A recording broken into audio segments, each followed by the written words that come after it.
Now I'll show you how you can bookmark and name versions inside the version history panel so that they remain available well into the future. And so here I am looking at a cloud document. That's very important.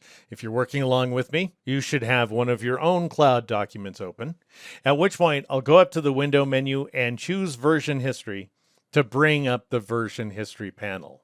And notice that this month is currently twirled open, at which point I'm going to scroll down the list until I find these guys right here. Notice there's a version of September 8th at 2 a.m., very creative time for me. And then we have another version more than 12 hours later. I just happen to know that this version right here is Fresco friendly. In other words, I can open and edit all of the layers inside Fresco. This one, however, has been modified inside Photoshop and therefore has a big read-only layer inside Fresco. And so one way to name this version right here and save it as well is to click on the ellipsis icon, the dot, dot, dot, and choose Name This Version. I want you to note also that in case you make a big mess of a file, well, with Photoshop auto-saving as you go, you can revert to a version if you like. I'm just going to go ahead and click back on the ellipsis in order to hide that menu, because the easier way to work is just to click on this little bookmark icon right there, at which point Photoshop will ask you to name this version.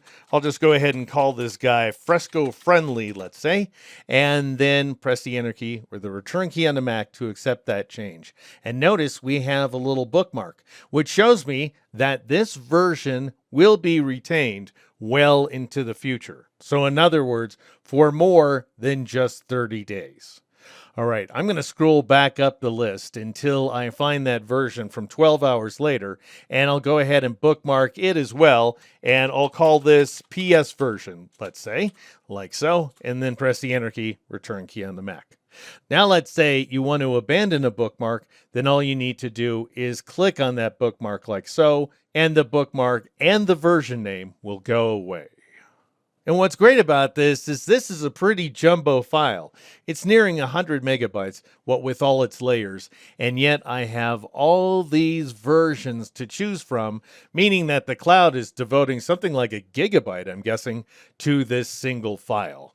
And that's how you bookmark and name versions so that you can access them well into the future when working with cloud documents here inside Photoshop 2021.